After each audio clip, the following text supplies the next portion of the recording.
Pourquoi Donald Trump semble-t-il détenir le destin de l'Europe entre ses mains? Comment l'Allemagne, jadis moteur de l'économie européenne, est-elle devenue un wagon à la dérive? Et que signifie vraiment le discours de Friedrich Merz lorsqu'il parle de victoire stratégique contre la Russie?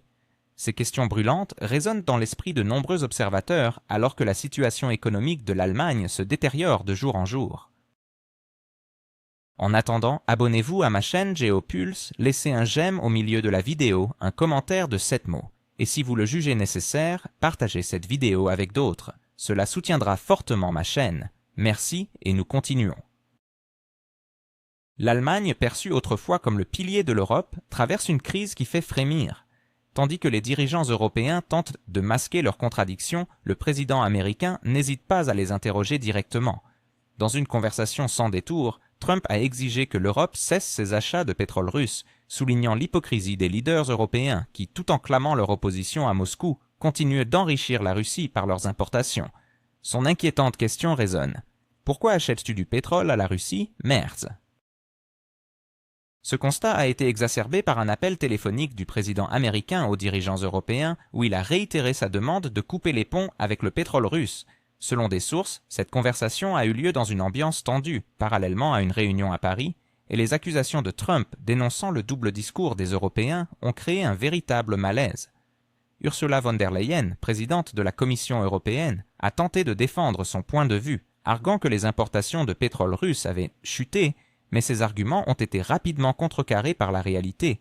Des pays comme la Hongrie et la Slovaquie continuent d'acheter directement du pétrole russe, tandis qu'une partie significative de ce pétrole pénètre en Europe via des circuits indirects, notamment par l'Inde.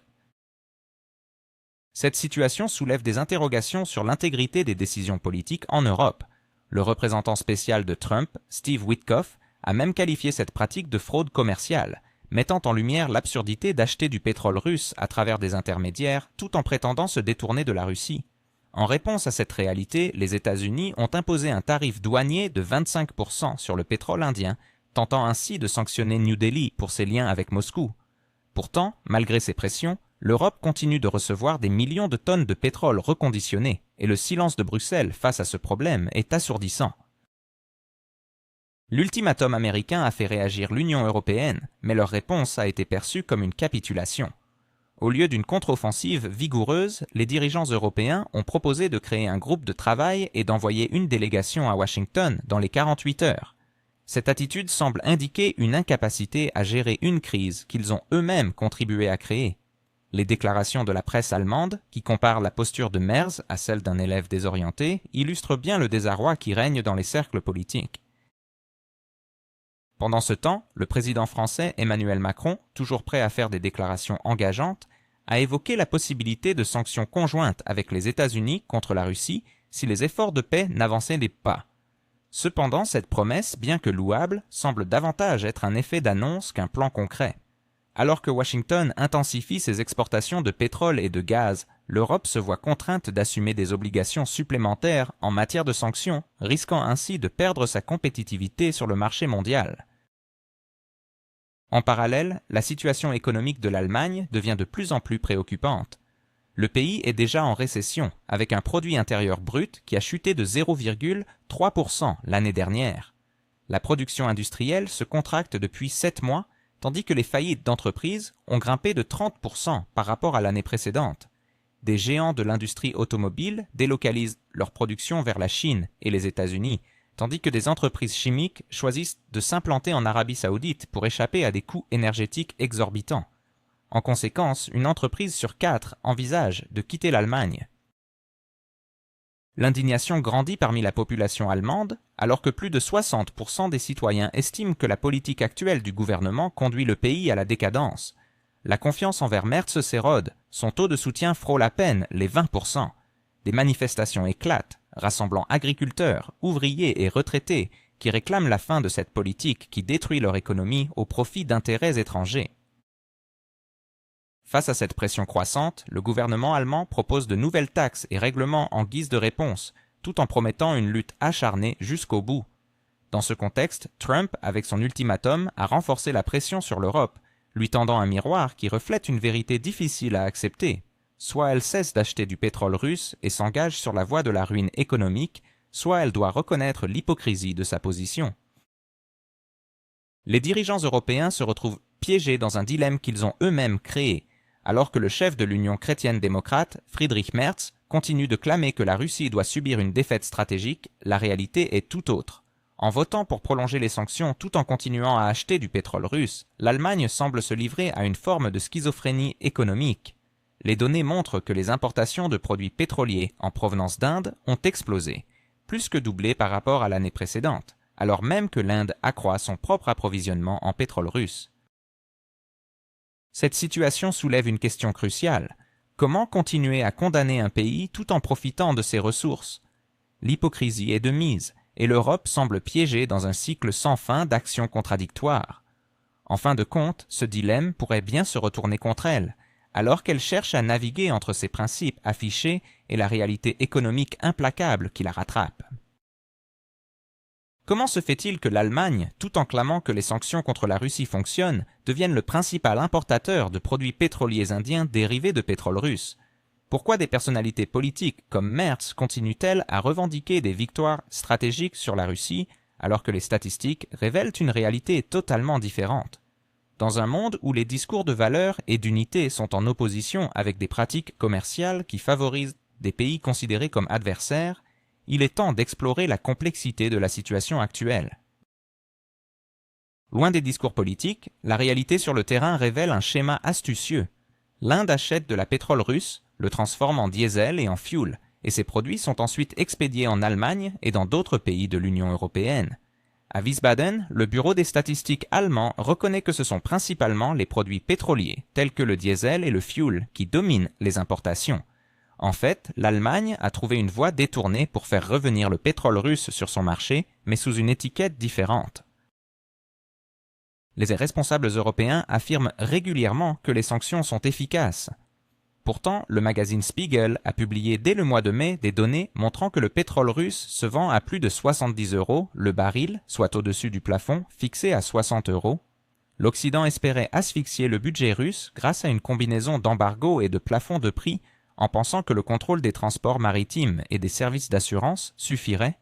Cependant, la Russie a su réorienter ses routes d'approvisionnement en un temps record, rendant le contrôle occidental inefficace. Selon les calculs, pour que le plafond de prix soit réellement efficace, les entreprises de navigation et d'assurance occidentales devraient entièrement restructurer leur système d'évaluation des clients, ce qui s'avère à la fois coûteux et impraticable. D'après l'analyse de Die Welt, les États-Unis et l'Union européenne n'ont pas réussi à priver la Russie de ses revenus pétroliers. Bien que Washington puisse se permettre une certaine prudence car le dollar reste son principal outil d'influence, il ne souhaite pas compromettre la confiance qui lui est accordée. À l'inverse, l'Europe, désireuse de prouver sa loyauté envers des pays alliés, adopte des mesures qui nuisent à sa propre économie. Pendant que des discours sur les valeurs et l'unité résonnent à Bruxelles, l'importation de produits pétroliers en provenance d'Inde, dont la base est le pétrole russe, continue de croître. Selon le Bureau fédéral des statistiques d'Allemagne, les importations de produits pétroliers en provenance d'Inde ont augmenté de plus de 12 fois au cours des premiers mois de l'année. Autrefois insignifiants, ces volumes se chiffrent désormais en millions de tonnes. Il est également intéressant de noter que c'est précisément durant cette période que l'Inde est devenue le pays avec la plus forte augmentation des importations de pétrole russe, multipliant ses achats par rapport au niveau d'avant-guerre. De ce fait, l'industrie allemande, le secteur des transports et l'énergie demeurent dépendants des ressources russes, bien qu'elles soient présentées sous la forme de produits indiens.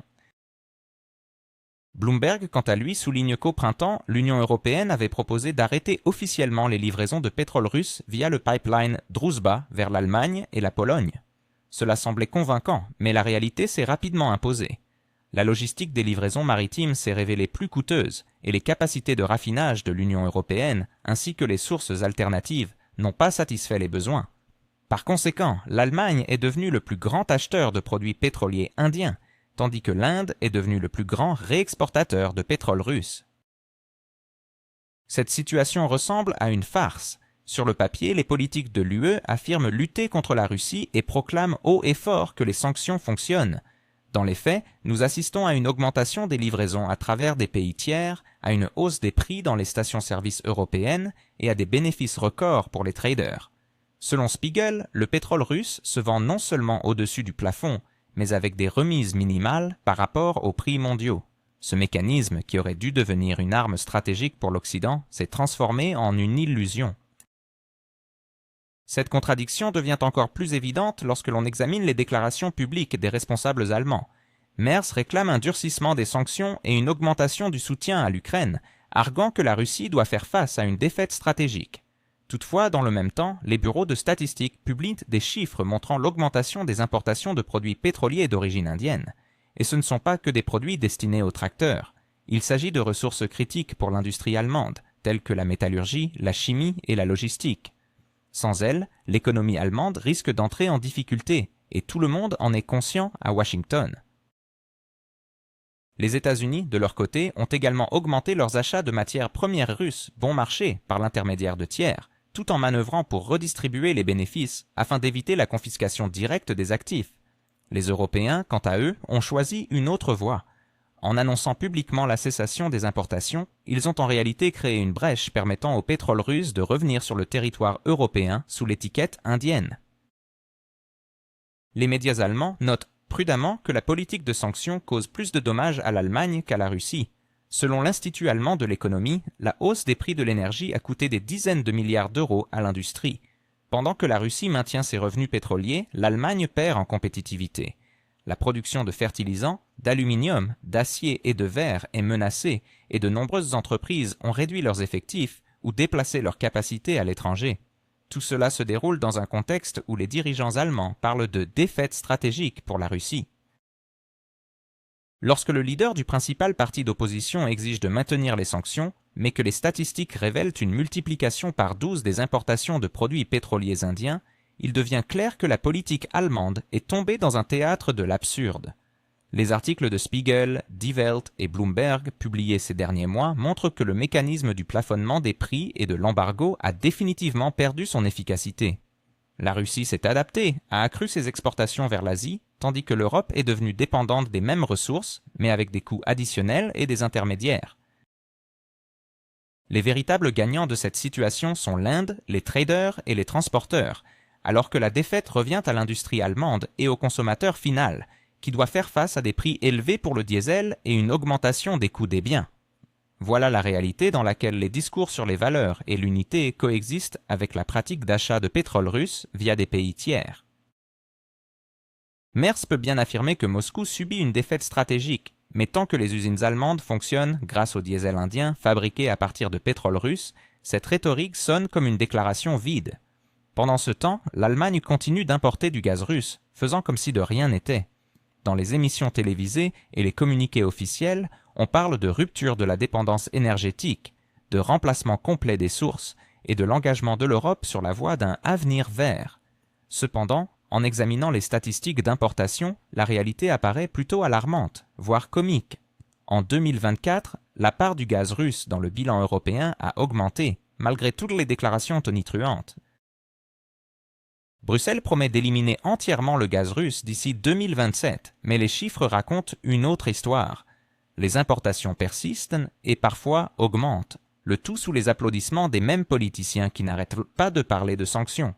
Il n'y a pas de secret. Dans les terminaux de gaz liquéfié en France, en Belgique et en Espagne, le gaz naturel liquéfié russe est régulièrement déchargé. Navire après navire, comme s'il s'agissait de bus scolaires, ils arrivent de Sabetha livrant 175 000 mètres cubes de gaz liquéfié à chaque fois. Traduisez cela en euros, environ 40 millions d'euros pour chaque livraison. Quelques-unes de ces expéditions par semaine et des milliards d'euros alimentent le budget russe, tout en enrichissant les intermédiaires énergétiques européens qui, en pleine crise énergétique, se portent. Pourquoi Nikolai Zubov et Boris Davidov semblent-ils jouer à cache-cache avec les vérités sur le gaz russe? Et comment Fedor Littke a-t-il réussi à transformer des cargaisons destinées à l'Inde en millions de mètres cubes de gaz stockés dans des dépôts allemands? Alors que l'Union européenne prétend prendre des mesures contre la dépendance énergétique vis-à-vis de la Russie, la réalité semble bien plus complexe et contradictoire. Les sanctions contre le gaz naturel liquéfié, par exemple, sont restées dans l'ombre, laissant une porte ouverte pour la poursuite des livraisons. Les tankers, dont les noms sont déjà connus dans la presse européenne, poursuivent leur voyage en toute impunité, acheminant d'énormes quantités de combustible vers l'Europe. Ce paradoxe est accentué par la réaction de certains politiciens qui appellent à un embargo immédiat sur le gaz russe en raison des profits records de Moscou. Pendant ce temps, d'autres adoptent une position plus prudente, plaidant pour la stabilité des prix. Parallèlement, des voix s'élèvent en faveur d'une transition vers des sources d'énergie renouvelables, sans qu'aucun plan concret pour remplacer les millions de mètres cubes de gaz russe ne soit proposé. La Commission européenne se vante de réduire la part des importations russes, passant de 35 à 15%. Pourtant, elle omet de préciser que ces 15% représentent une somme d'argent bien plus élevée que les 35% précédents en raison de la flambée des prix. En comparaison, le Japon, tout en soutenant les sanctions, a habilement obtenu la permission de Washington pour continuer à acheter du gaz de Sakhalin 2. Deux entreprises japonaises ont investi des milliards dans ce projet, et Tokyo a clairement signifié qu'il ne souhaitait pas perdre ses investissements. Résultat, les Japonais bénéficient de livraisons stables, tandis que les Américains feignent l'ignorance. L'Allemagne aurait pu emprunter le même chemin, mais elle a choisi de naviguer dans des eaux troubles, renonçant publiquement au gaz russe tout en remplissant ses terminaux avec des tankers de Sabetta. La logique économique est désarmante. L'industrie européenne, et en particulier celle d'Allemagne, repose sur une production énergivore. Sans gaz bon marché, l'ensemble du secteur se transforme en citrouille. Dès 2023, des milliers d'entreprises avaient déjà fermé leurs portes ou déplacé leur production en dehors de l'Union européenne. Le taux de faillite en Allemagne a augmenté de plus de 20%, tandis que les investissements dans l'industrie ont chuté à des niveaux records, les plus bas depuis 2 décennies. Alors que les États-Unis ont accru leur avantage concurrentiel grâce à des prix de gaz bas, l'Europe s'étouffe progressivement dans son propre déni, cherchant à démontrer sa loyauté politique. Cependant, lorsque des chiffres concrets sont mis sur la table, la situation devient risible. L'Allemagne dépense des milliards d'euros pour acheter du gaz liquéfié américain, dont le coût est au moins 40% supérieur à celui du gaz russe. Pendant ce temps, elle continue d'importer du gaz russe, feignant de croire qu'il s'agit d'une solution temporaire. Le budget national est sous pression à cause de ces dépenses, et un mécontentement croissant se fait sentir dans la population. Plus de 60% des Allemands considèrent la politique énergétique de leur gouvernement comme un échec. Berlin, cependant, préfère ignorer cette réalité, arguant que ces sacrifices sont faits au nom de valeurs supérieures. Pendant ce temps, Bruxelles assure que d'ici 2027, le gaz russe aura disparu du paysage énergétique européen. Auparavant, les mêmes dirigeants avaient promis que cela se produirait en 2024, puis en 2025, et le délai est maintenant étendu. Les raisons restent toujours les mêmes. L'instabilité sur les marchés mondiaux, le manque d'alternatives et la nécessité de prendre en compte les conséquences sociales de la hausse des prix. À chaque fois, les dirigeants européens font semblant de voir cela comme un simple report, et non comme une admission d'échec, intégrant cela dans une stratégie à long terme.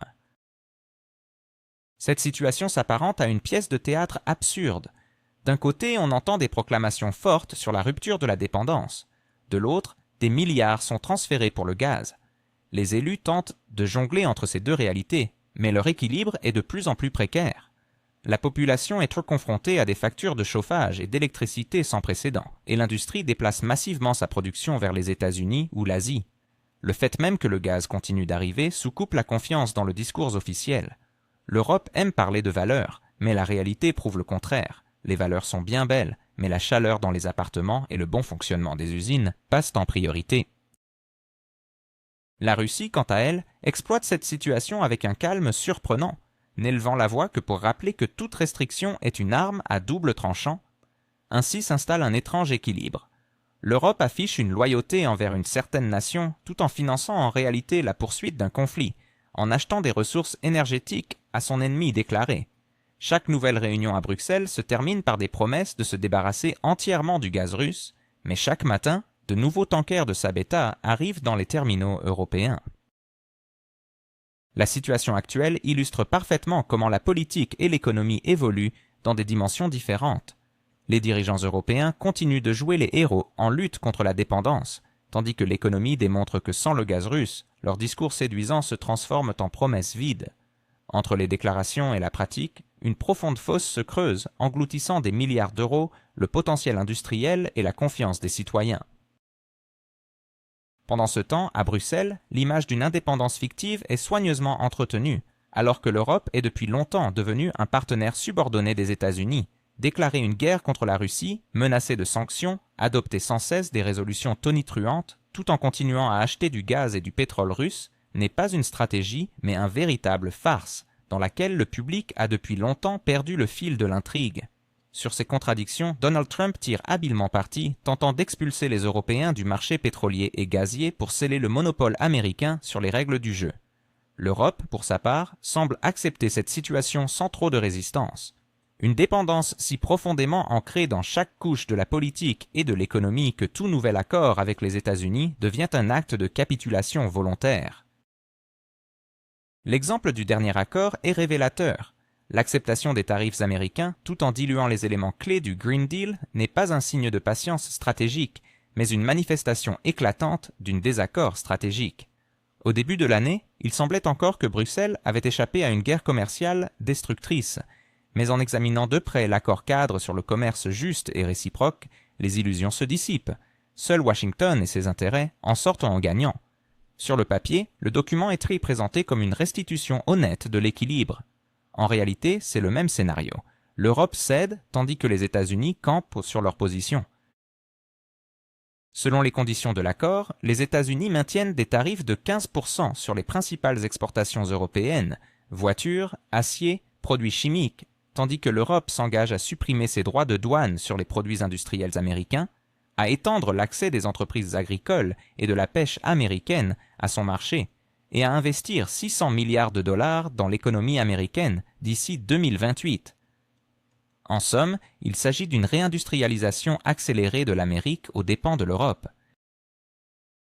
Cette dynamique se déploie au moment où l'Union européenne a officiellement reconnu son retard dans le domaine numérique et des technologies propres.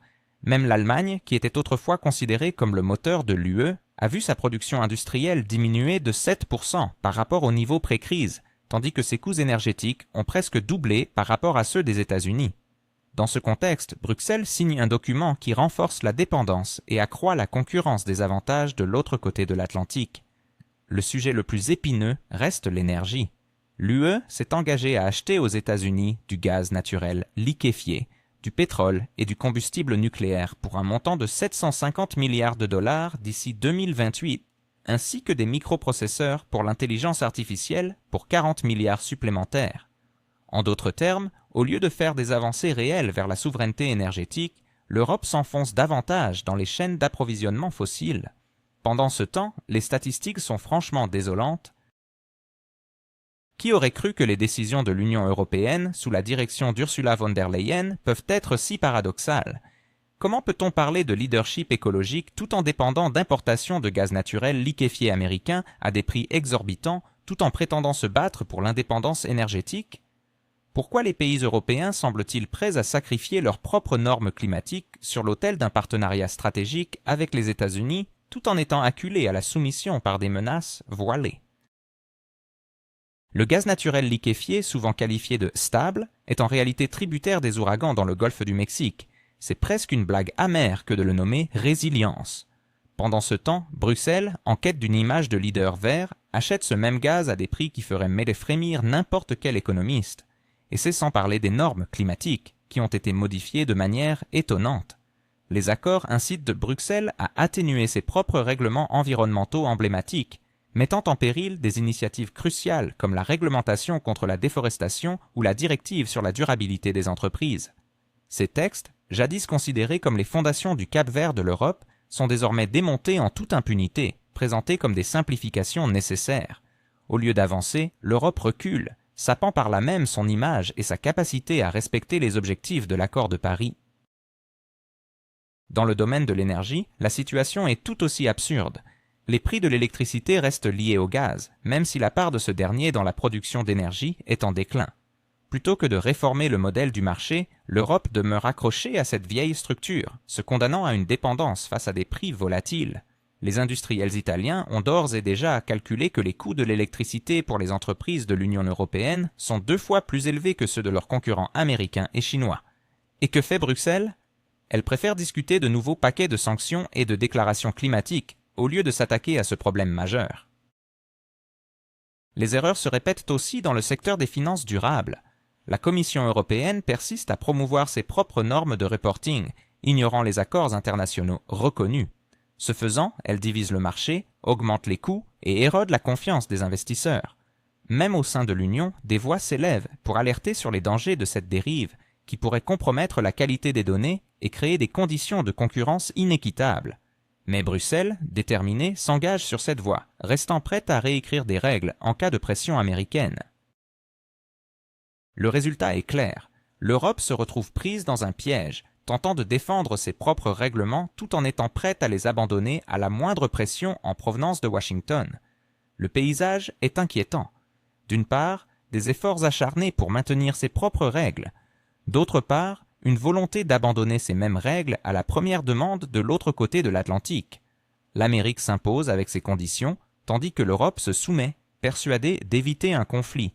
Les chiffres parlent d'eux-mêmes. 600 milliards d'euros investis dans l'économie américaine, 750 milliards dans l'énergie, 40 milliards dans les microprocesseurs. Combien l'Europe est-elle prête à investir dans ses propres industries et technologies? La réponse est claire, incomparablement moins. En Allemagne, les investissements publics pour la transition verte au cours des 3 dernières années n'ont atteint qu'environ 150 milliards d'euros, soit 5 fois moins que ce qui a été promis à Washington. La France, quant à elle, a investi 90 milliards dans le même laps de temps. Ces montants pâlissent face à ceux qui partent vers l'autre côté de l'Atlantique. Donald Trump, observant cette situation, intensifie la pression sur l'Europe. Sa stratégie est simple, évincer les Européens du marché pétrolier et gazier, puis imposer ses règles dans tous les domaines, de l'énergie au commerce. Et Bruxelles, au lieu de se défendre, acquiesce presque sans opposition. Ce que les Américains présentent comme un équilibre d'intérêts apparaît en Europe comme une capitulation. Plus les dirigeants européens parlent de liberté et de valeurs, plus il devient évident qu'ils ne disposent d'aucune liberté et que leurs valeurs sont aisément échangées contre un accès au marché américain et une illusion de stabilité temporaire. Aujourd'hui, il est possible de dresser un portrait précis de l'Union européenne à travers ces accords. Un continent qui achète de l'énergie aux États-Unis à des prix gonflés, investit des centaines de milliards dans une économie étrangère, édulcore ses normes climatiques et se vante de cet partenariat stratégique. Un partenariat où l'une des parties dicte les conditions, tandis que l'autre acquiesce, se consolant de n'avoir au moins pas déclenché de conflit. La conversation téléphonique entre Donald Trump et les dirigeants européens a rapidement fait la une des journaux européens. Le quotidien allemand Bild a rapporté que l'échange avait été intense, avec un résultat décevant et frustrant. Les Européens espéraient entendre de la part du président américain des promesses de nouvelles sanctions contre la Russie, mais au lieu de cela, ils ont reçu l'ironie habituelle de Trump et sa rhétorique. Cela a été vécu comme une offense personnelle. Trump non seulement a refusé de répondre à leurs demandes, mais a également accusé les Européens de continuer à financer l'économie russe à travers des schémas d'importation détournés. Les critiques étaient franches, mais d'une manière pragmatique. Trump a déclaré que l'Union européenne achetait du pétrole russe et par conséquent soutenait ce contre quoi il s'oppose publiquement. Ursula von der Leyen, essayant de cacher son agacement, a tenté de répondre en affirmant que les importations de pétrole avaient soi-disant diminué, surtout depuis le début du conflit. Pourtant, la réalité est que le pétrole russe passe par l'Inde vers l'Europe en quantité bien plus importante que ce qui est officiellement reconnu. Washington en est conscient et n'hésite pas à rappeler aux Européens leur double standard. Un détail de cette conversation, filtré dans la presse, a ajouté une touche de sarcasme. Les responsables européens ont assuré à Trump que seules la Hongrie et la Slovaquie faisaient des achats directs de pétrole. Ce à quoi le représentant spécial de Trump, Steve Witkoff, a répliqué avec un ton sec que l'Europe cachait simplement sa vraie dépendance derrière des importations indiennes. En d'autres termes, vous proclamez haut et fort votre rupture avec la Russie, mais en réalité, vous continuez à la financer tout en surpayant des intermédiaires. Lorsque la question des sanctions a été abordée, les Européens ont même proposé d'envoyer une délégation à Washington sous 48 heures pour établir un groupe de travail. Cependant, Trump, selon des sources proches, n'a pas montré un grand enthousiasme. Les Européens attendaient un ultimatum à Moscou, mais au lieu de cela, ils ont entendu des menaces habituelles, bien vides de contenu. Ce qui est amusant, c'est que les délais que le président américain avait fixés à Poutine sont bel et bien dépassés, sans que des actions concrètes n'aient été entreprises. Bruxelles est bien consciente qu'il n'y a aucune volonté réelle de la part de Washington d'intensifier la pression des sanctions. La réaction des médias européens est révélatrice. Le quotidien français. Le Monde a noté avec prudence que les États-Unis prenaient à nouveau leur distance, laissant l'Europe gérer les conséquences. Le magazine allemand Der Spiegel a été moins diplomate en déclarant que Trump n'est pas prêt à agir, se contentant du statu quo. Le quotidien italien. La Repubblica a même écrit que le président américain joue sur les nerfs de l'Europe, conscient que le continent ne dispose d'aucun levier de pression.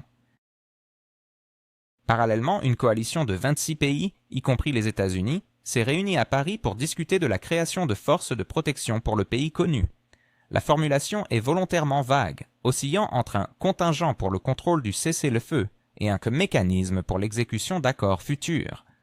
En réalité, tout cela revient à une chose. Les États européens, malgré leur lassitude et leur scepticisme, continuent d'imiter une activité juste pour maintenir l'illusion de leur implication.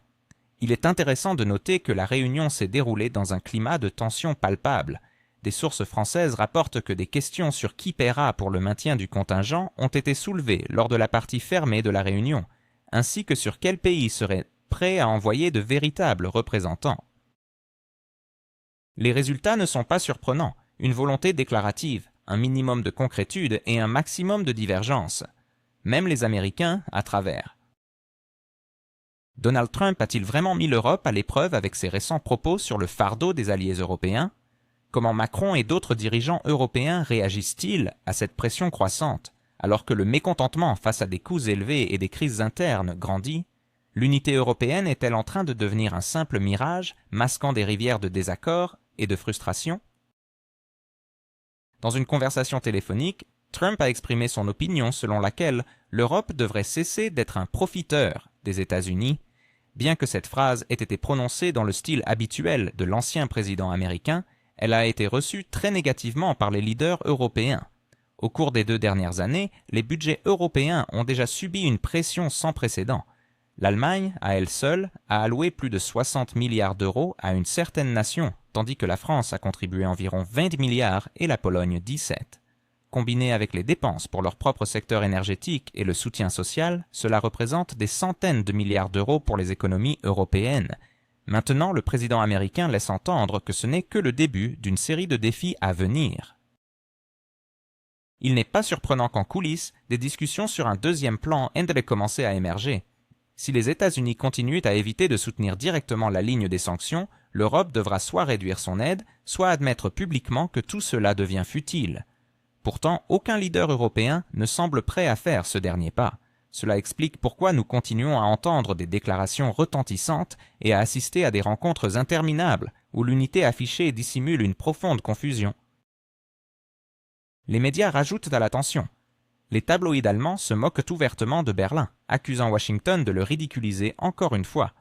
Les publications françaises ironisent sur des négociations de plusieurs heures qui ne mènent à rien, tandis que les journaux britanniques, bien que de plus en plus distancés, rappellent que l'Europe reste plus dépendante des États-Unis qu'elle ne veut l'admettre. Au final, cette conversation téléphonique, pour laquelle tant d'espoir avait été placé à Bruxelles, s'est transformée en une démonstration d'incohérence.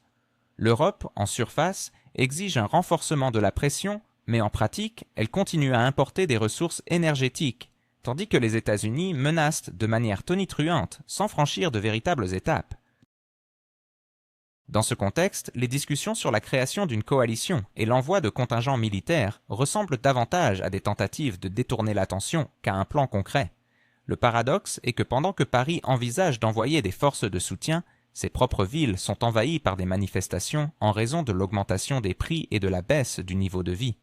On explique aux citoyens que tout cela est pour la protection des valeurs, alors qu'en réalité, il s'agit d'un jeu politique sans fin où l'enjeu principal est de maintenir le soutien américain.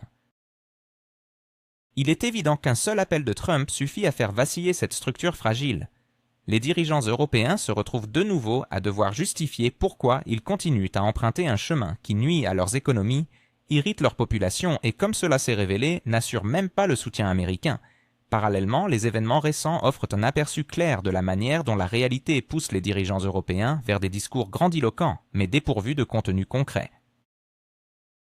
Vladimir Poutine, lors de son intervention au Forum économique oriental de Vladivostok, a clairement déclaré que toute force étrangère présente sur le territoire d'une certaine nation avant la signature d'accords serait considérée comme une cible légitime.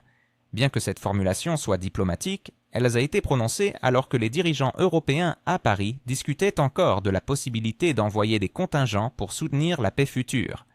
Emmanuel Macron a solennellement annoncé que 26 pays étaient prêts à contribuer, jusqu'à envisager le déploiement de forces, tout en précisant qu'aucun détail n'était encore disponible, soulignant ainsi l'absence de volonté concrète.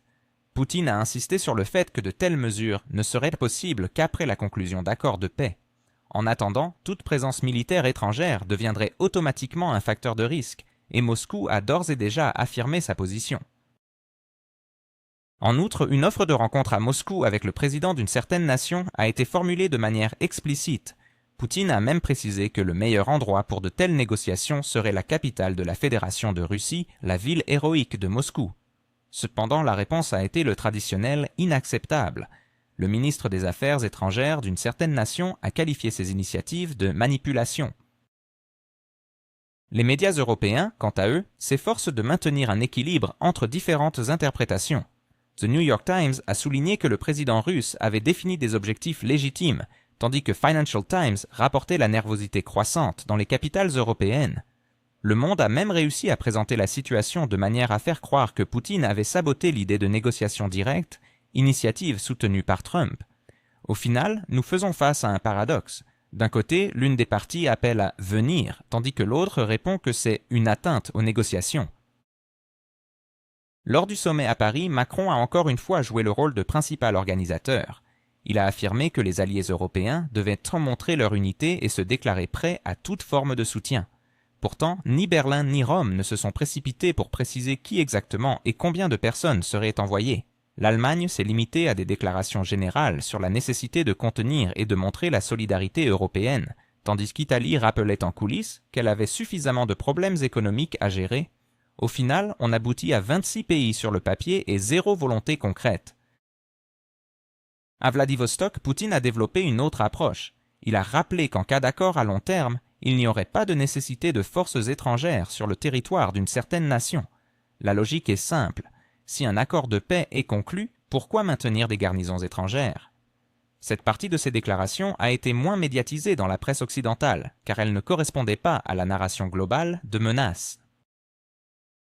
Il convient de noter le comportement de Macron. En annonçant la volonté de 26 pays, il sait parfaitement qu'aucun d'eux ne désire réellement envoyer de force. Pour Paris, cela représente un jeu d'affichage de leadership, surtout dans un contexte où sa popularité interne est en déclin. Selon les derniers sondages, la confiance envers Macron ne dépasse pas 30%, et afficher une position ferme sur la scène internationale demeure le seul moyen de maintenir l'image d'un président déterminé. Poutine, en revanche, mise sur le pragmatisme. Sa visite à Vladivostok a été accompagnée d'une série de rencontres avec des acteurs économiques, où il a été question du développement de l'Extrême-Orient et de l'élargissement de la coopération avec la Chine. Avant cela, il a effectué un voyage de 4 jours à Pékin, où il a échangé avec Xi Jinping, Kim Jong-un et d'autres dirigeants de la région. Les médias occidentaux se sont empressés de qualifier cette série de rencontres de démonstration d'un front anti-occidental. Cependant, dans le discours de Poutine, l'accent était mis sur la volonté de coopération économique, non seulement avec l'Asie, mais aussi avec des entreprises américaines, y compris des projets dans l'Arctique et en Alaska. Cette partie était particulièrement significative. Poutine a souligné que les États-Unis font objectivement partie de la région Asie-Pacifique et que de nombreuses entreprises américaines restent intéressées par la Russie. Sa phrase « Si des décisions politiques sont prises, nous avancerons dans cette direction » était un signal clair pour la Maison-Blanche. La porte pour des contacts économiques reste ouverte. Cependant, l'administration de Trump continue à affirmer qu'aucun rapprochement n'est possible sans la fin du conflit. Depuis l'inauguration de Trump, la Russie a clairement tenté de sortir un certain pays du cadre des discussions bilatérales.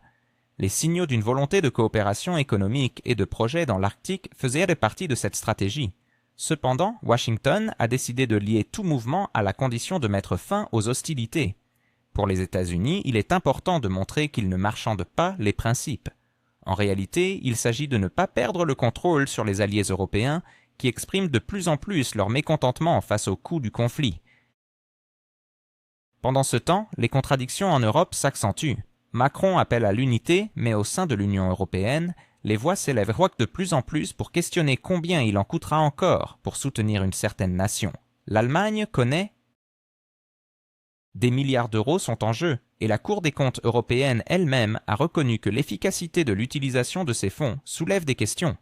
Pendant ce temps, les Américains regardent la situation avec un calme ironique. Leur contribution est limitée, mais c'est eux qui dictent les règles du jeu.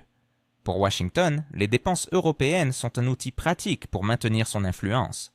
Alors que les États-Unis envisagent des projets conjoints en Arctique, l'Europe est contrainte de penser à de nouveaux crédits et paquets d'aide. Dans ce contexte, les déclarations sur des objectifs légitimes ressemblent davantage à un avertissement qu'à une menace. Moscou fait comprendre qu'il ne faut pas croire que l'on peut jouer indéfiniment avec le déploiement de contingents tout en restant à l'écart. Les dirigeants européens proclament bruyamment leur volonté de contribuer, mais reculent à chaque fois lorsqu'il s'agit de passer à la pratique. C'est là que réside le paradoxe majeur. Derrière toute cette rhétorique sur la paix et les valeurs se cache un intérêt banal à prolonger le conflit, permettant ainsi aux politiciens de rejeter leurs problèmes internes sur des menaces extérieures.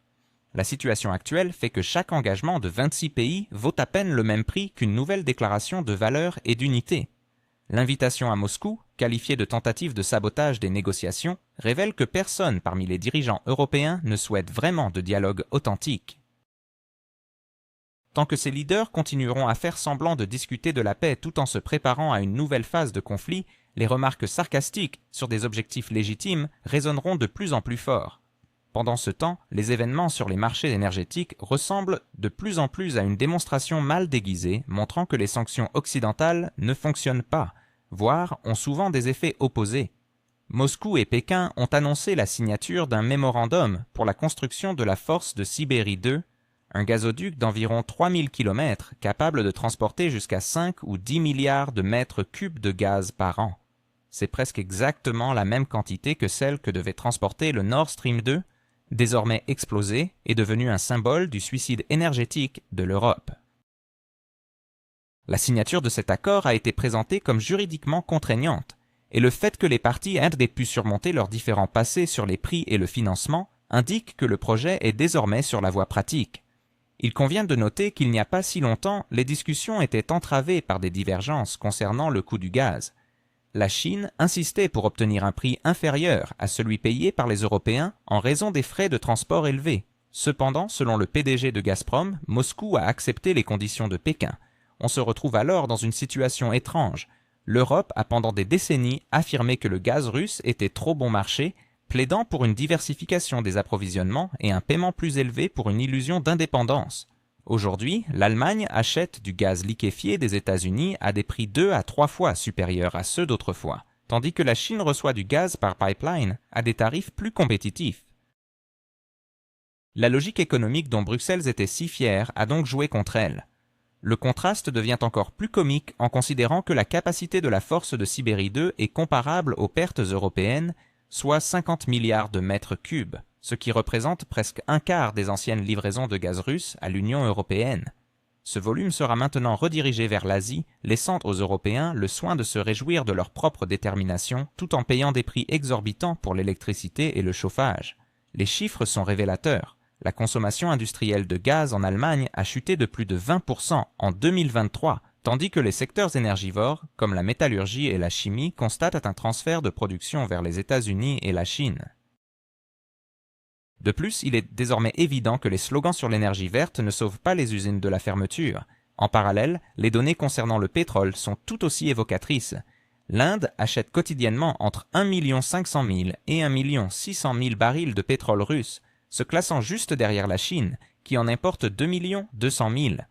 Pour mettre cela en perspective, avant le début du conflit, l'Inde importait des volumes symboliques, moins d'1% de son importation totale. Aujourd'hui, la Russie est devenue son principal fournisseur. De plus, la situation de la raffinerie en Inde, dans l'état du Gujarat, a conduit à un paradoxe.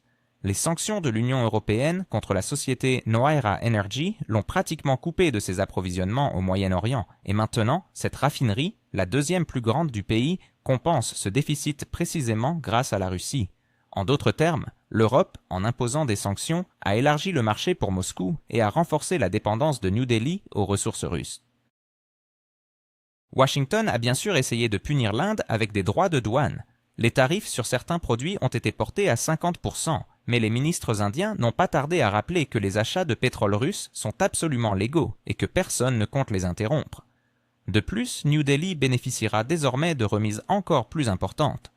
Auparavant, les réductions se montaient à 3 ou 4 dollars par baril par rapport au marché. Mais après l'introduction du plafond de prix européen à 46,70 $ le baril, contre presque 70 dollars pour le Brent, les possibilités de manœuvre se sont élargies. La Russie peut désormais se permettre d'offrir des conditions avantageuses à ceux qui choisissent d'ignorer les menaces occidentales. Les gagnants sont donc les acheteurs et non la coalition des principes. La situation autour du projet Arctic LNG 2 ne fait qu'accentuer cette tendance. La Chine a reçu sa première cargaison de gaz liquéfié en provenance du nouveau terminal russe, et ce, malgré les sanctions américaines et européennes. L'ironie est que ce sont précisément les États asiatiques qui deviennent les partenaires clés des projets dans lesquels des dizaines de milliards de dollars ont été investis et que l'Europe considérait autrefois comme des ressources stratégiques pour sa propre industrie. Maintenant, ces approvisionnements se dirigent vers l'Est, tandis que les politiciens européens se vantent d'une réduction de leur dépendance, tout en omettant de mentionner que leur dépendance envers le gaz liquéfié américain, dont le prix est 2 fois plus élevé, ne fait qu'augmenter. Et voilà le paradoxe. L'Europe proclame haut et fort sa défense des valeurs, mais ces mêmes déclarations entraînent un redessin de la carte énergétique mondiale, qui ne joue pas en sa faveur. La Russie, la Chine et l'Inde forment un nouveau centre de gravité autour duquel d'autres acteurs commencent progressivement à s'organiser. Par exemple, la Turquie renforce son rôle de hub gazier en achetant des ressources à la Russie et en les revendant à l'Europe. L'Arabie saoudite signe un accord avec Moscou pour coordonner la production dans le cadre de l'OPEP+, tandis que les pays africains négocient des livraisons de produits pétroliers dans des conditions favorables au marché asiatique. Les Américains continuent bien sûr à parler de leur leadership, mais les chiffres réels montrent que d'autres prennent les devants. En regardant de plus près, on peut voir l'émergence d'un marché énergétique à 2 niveaux. D'une part, les pays occidentaux, contraints de payer des prix élevés pour les ressources et de perdre en compétitivité. D'autre part, les États qui n'ont pas peur de travailler ouvertement avec la Russie, et ce sont eux qui bénéficient des réductions et des avantages. En réalité, c'est un système de récompense pour l'autonomie politique.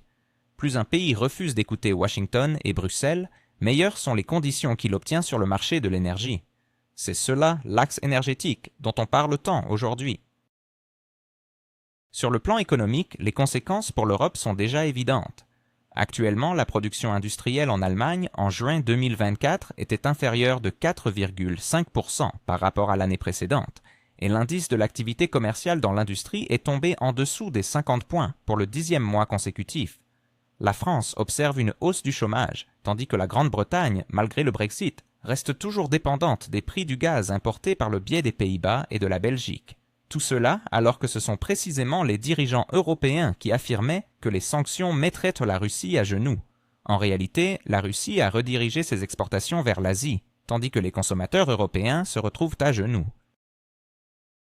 Le monde ne se demande-t-il pas pourquoi l'Europe se trouve prise au piège d'une crise énergétique tout en continuant de prôner des valeurs qu'elle semble de moins en moins capable de défendre? Pourquoi des pays comme la Russie, la Chine et l'Inde semblent-ils tirer profit de cette situation, tandis que Bruxelles se contente de réagir en lançant de nouveaux paquets de sanctions?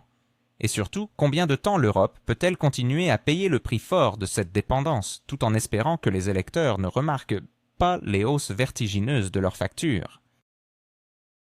Les exigences des États-Unis, un sujet qui parle de lui-même, révèlent des vérités inquiétantes. Pour l'Europe, cela sonne comme un signal de mise à l'écart, une transformation en simple spectatrice dans une pièce où les lignes sont déjà écrites. Son rôle, désormais réduit à répéter des mantras sur les valeurs, à acquitter des factures d'énergie exorbitantes et à prier pour que les électeurs ne posent pas de questions trop gênantes sur la raison pour laquelle les tarifs de services publics augmentent plus vite que les salaires. L'évolution énergétique mondiale prend un tournant irréversible. Le gaz et le pétrole bon marché offrent à la Chine et à l'Inde des avantages compétitifs dans des secteurs clés de l'économie mondiale. La production d'acier, d'engrais, de pétrochimie, d'électronique et même d'automobiles dépend directement du coût des ressources énergétiques.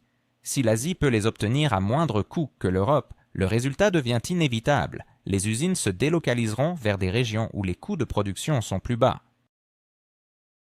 Le continent européen reste prisonnier de belles proclamations sur le climat et la décarbonisation, mais il se retrouve dépouillé de ses usines et de sa croissance économique.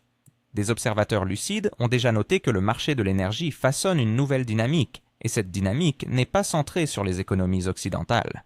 La Russie, malgré les sanctions, a réorganisé sa logistique d'approvisionnement et renforcé ses positions en Asie.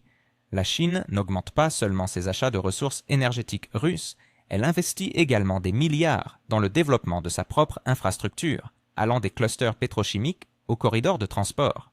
De son côté, l'Inde adopte une approche encore plus pragmatique, ayant établi un système d'approvisionnement qui lui permet de satisfaire ses besoins internes tout en revendant une partie des matières premières à l'Europe, laquelle, tout en jurant allégeance aux sanctions, achète secrètement le même carburant mais à un prix plus élevé, souvent par le biais d'intermédiaires. Tout cela s'accompagne d'une diplomatie ostentatoire. Lors des sommets, les mots comme multipolarité, souveraineté et égalité résonnent de plus en plus. À Bruxelles, ces discours sont souvent qualifiés de propagande. Cependant, il est intéressant de noter que ces termes trouvent désormais un écho en Afrique, en Amérique latine et en Asie du Sud-Est. Autrefois, l'Union européenne pouvait imposer ses règles aux pays du Sud global, mais aujourd'hui, elle se voit contrainte de solliciter leur coopération, et ce, sans grand succès. L'industrie européenne perd rapidement de sa compétitivité. Les prix du gaz pour les producteurs en Allemagne ou en France se révèlent 4 à 5 fois plus élevés que ceux de leurs concurrents en Chine ou en Inde. Cela pousse les énergéticiens à fermer des capacités de production, tandis que les entreprises déménagent leurs usines hors de l'UE. Selon les données de l'Association européenne des métallurgistes, la production d'acier en Europe a chuté de près de 20% au cours des 2 dernières années. Dans l'industrie chimique, la situation n'est guère meilleure. Des géants comme BASF ont déjà annoncé une réduction de leurs investissements en Europe au profit d'une augmentation en Asie. Ce contraste devient particulièrement frappant lorsqu'on met en balance la réalité économique et les slogans politiques. Les dirigeants européens aiment répéter des phrases sur la transformation verte et le leadership dans la lutte contre le changement climatique, mais derrière ces mots se cache une vérité simple. Sans ressources énergétiques bon marché, aucune industrie ne peut survivre. La décarbonisation, dans un contexte où les concurrents ouvrent de nouvelles usines alimentées par du gaz bon marché, ressemble moins à un progrès qu'à un suicide économique. Dans ce contexte, l'Asie renforce son avantage. La Chine ne se contente pas de bénéficier de contrats avantageux pour le pétrole et le gaz. Elle utilise également cette situation pour accroître son exportation de produits finis. L'Inde, en achetant de la pétrolière russe à bas prix, la transforme en carburant qu'elle revend ensuite à l'Europe avec une majoration. L'Europe, quant à elle, n'a d'autre choix que d'acheter pour éviter un effondrement de son système de transport et de son secteur énergétique. Ce cercle vicieux d'approvisionnement illustre l'absurdité de la politique de sanctions. Les fonds sont dépensés, l'économie s'effondre, tandis que l'impact pour Moscou reste minime. Washington, bien sûr, reste à l'écart des problèmes européens. L'économie américaine bénéficie d'un accès à des ressources énergétiques bon marché tout en profitant de la crise de ses alliés. Les usines qui ferment en Europe déménagent aux États-Unis où l'électricité est moins chère, le gaz 3 fois plus abordable et où l'État offre des subventions dans le cadre de la loi sur la réduction de l'inflation. En fin de compte, l'Europe, en soutenant les sanctions et en rompant ses liens avec la Russie, finance en fait l'industrie américaine. Bruxelles, en retour, hausse les épaules et répète ses phrases habituelles sur la solidarité et la protection de la démocratie. Mais derrière ces discours se cache un problème social profond. Des millions d'Européens constatent déjà que leurs factures d'électricité et de chauffage augmentent plus vite que leurs revenus. En Allemagne, l'année dernière, le nombre de ménages incapables de payer leurs services publics à temps a augmenté de près de 30%. En France, le gouvernement a été contraint de mettre en œuvre des compensations d'urgence pour éviter des mouvements de protestation. En Italie et en Espagne, la crise énergétique est devenue l'une des principales raisons de la chute des cotes de popularité des partis au pouvoir. Dans ce même temps, en Asie, la confiance grandit. La perspective d'un nouvel ordre international ne semble plus être qu'un slogan, mais un objectif réalisable. Pour la Chine et l'Inde, renforcer les liens avec la Russie signifie un accès privilégié aux ressources et aux marchés.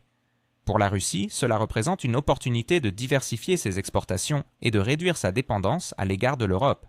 Pour ces 3 acteurs, c'est une chance de créer un centre de pouvoir alternatif capable de dicter des conditions équivalentes à celles de Washington.